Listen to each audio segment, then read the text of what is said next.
2020 Dakar Rally has reached the midway point.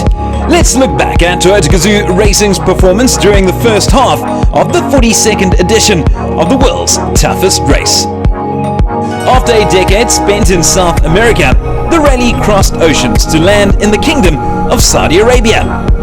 Founded in 1932, Saudi Arabia lies in the heart of the Arabian Peninsula, and with a large variety of terrain, with landscapes never before seen at the Dakar, it was the perfect backdrop for the third chapter of the epic adventure. Toyota Gazoo Racing assembled an all-star lineup, their biggest yet for the 2020 spectacular. Nasser Al-Attiyah and Mathieu Baumel returned in a bid to defend the crown they captured in Peru. 2009 winner Janelle de Villiers took his rightful place behind the wheel alongside a new face in Spaniard Alex Harrow. Another man back was the Flying Dutchman Bernard ten Brinker, who teamed up with an old friend in Belgian Tom Kalsul. The fourth team was a headline act as two-time Formula One world champion Fernando Alonso made his Dakar Rally debut with five-time champion Mark Comer, his navigator. Stage 1 saw competitors travel 319 kilometers from Jeddah to Al Waj, along a route that featured the hallmarks of the Dakar: dunes, stones, the works. Tyres were the day's biggest victims, but Al-Attiyah and Baumel overcame the setbacks to finish fourth overall, 5.5 minutes off the pace. Ten Brinker and Kalsul ended a further place back, grabbing fifth position. Despite also suffering problems, Alonso completed his first ever stage at the Dakar as he and Comer came home in 11th place. Janelle de Villiers and Alex Harrow had a day to forget though, grabbing 14th spot. Stage 2 upped the ante, with competitors travelling 367 kilometers from Al Waj to Neom. De Villiers proved why he is a former Dakar Rally champion as he and Harrow cruised to an emphatic victory to finish almost 4 minutes clear of their nearest challengers and move to 6th overall. I know it happens like this in the Dakar. You can have a very bad day and then next day you can have a very good day. It's just to the way you limit your bad days and limit the time loss, but for sure really nice day. Al-Attiyah and Baumel moved up to third place, while Bernard ten Brinker and Tom Kalsul expected to be stranded for hours due to continuous tyre problems before de Villiers came to their rescue with a spare. Alonso wasn't as fortunate.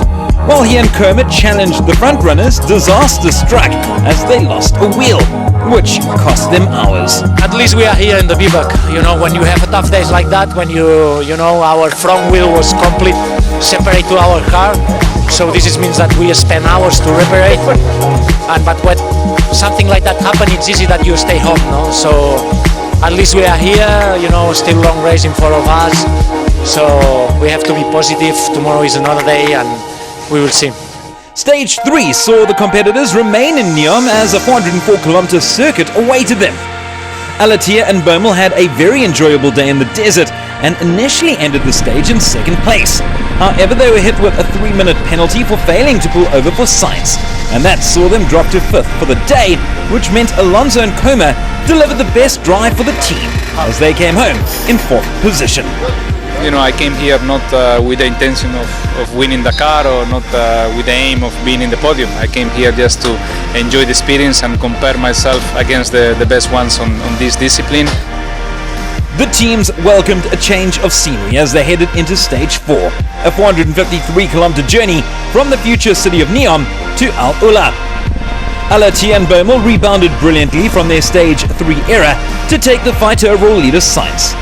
While Stefan Pederhansel won the stage, the Toyota Gazoo Racing pair tore through the terrain to finish in second place, but more importantly, and almost 5 minutes faster than Sainz, as they closed the gap at the top of the standings to just 3 minutes and 3 seconds. Yeah, it was a good day for us and I'm quite happy, We did really a great job in this stage 4 and without any mistake, yes, I'm really quite happy. With nothing to choose between the top outfits, the stage was perfectly set for Stage 5, a 353-kilometer trek to High Hill, which required seriously advanced driving skills and eagle-eye navigation. While Al-Attiyah and Baumel had a very good day on the arduous track, finishing second in a time of 3 hours and 55 minutes, they were almost 3 minutes adrift of their biggest rival Sainz and Cruz. Second stage winners Janelle de Villiers and Alex Harrow couldn't quite replicate their efforts in stage 5, with the South Africans suffering a minor injury while driving to hamper their progress. No, it was a very tough day today. Lots of sand and dunes and camel grass for 250 k's. Was really tricky. First 100 k's was quite fast, and then there were some rocks. Maybe I was a little bit careful in the rocks today, so we lost some time there. And then the last 50 k's I slowed down a little bit because I just tweaked my neck on one bump. Finishing less than a minute behind them was Alonso and Koma, as they delivered yet another sensational performance to finish the day in 7th place. The final stage before the eagerly awaited rest day saw drivers and navigators take on 833 kilometers to Riyadh, the capital of Saudi Arabia. Alati and Boemel powered through the sandy environment to maintain their hold of second place in the overall rankings, but again they lost time to Sainz and Cruz. With de Villiers still not 100% and Ten Brinker recovering from illness, the pair finished the stage 8th and 7th respectively, while Alonso continued to defy the odds with another phenomenal performance. The pair finished the day in 6th position to climb to 16th overall. Today was another good stage for us. We had no issues today, no punctures, no nothing, good visibility, and we could get into a good rhythm again. And in the dunes, Mark was especially good today in the dunes because he can read quite well the lines, and thanks to everything, I think we did a good performance, top 6 again, and we arrived to the rest day with good confidence.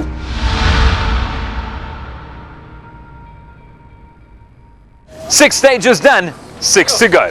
The 2020 Dakar Rally has reached the halfway stage here in Riyadh, Saudi Arabia, and they've earned themselves the much-awaited rest day. But while it's a rest for some, it's not really the case for others. So tell us what today entails. What today entails? Yes. As in what we're doing here today. Okay, so easily put it, the rest day for the drivers is about 70% rest, 30% work. For the crews, it's 100% work, no question at all, no rest for the lads. The only advantage is we're on quite nice surface, and we're here for 2 nights, which kind of gives them a breather. Every year they said it's a rest day, but the mechanics work harder than normally, and for us it's a little bit of a rest day for the body, but also for the press. Red Bull's got 10 or 15 minutes with the 4 drivers, and then at 12 o'clock I think it's going to get a little bit busier behind the red tape. Highs and lows, and a little bit of mixed emotions, but overall I think has been very happy days for us, and I think we really enjoyed this first week. Fernando is getting a lot of attention still, and I think his performances are making sure that the interest remains there. The sponsors, everybody's coming, and it's nice to have a lot of fans are coming here, and but for the mechanics and the engineers, it's a tough day. All the parts have a lifetime, so all the kilometers are registered, and we know how much kilometers each part can do and have done. So before they break, we change them for new parts. We're changing the oil on rest day. Basically, you just make sure you got fresh oil and everything's good with the engine. Making sure it's all to the right level. We're just doing the oil suspension check, changing everything.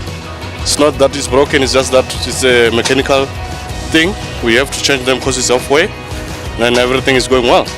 All 4 drivers have done especially well. Not too much work, everything's body panels and everything's still on, so that's always a good thing. Tomorrow's stage, longest of the race, I think 550 kilometers, massive, so the guys have always got that in the back of their mind.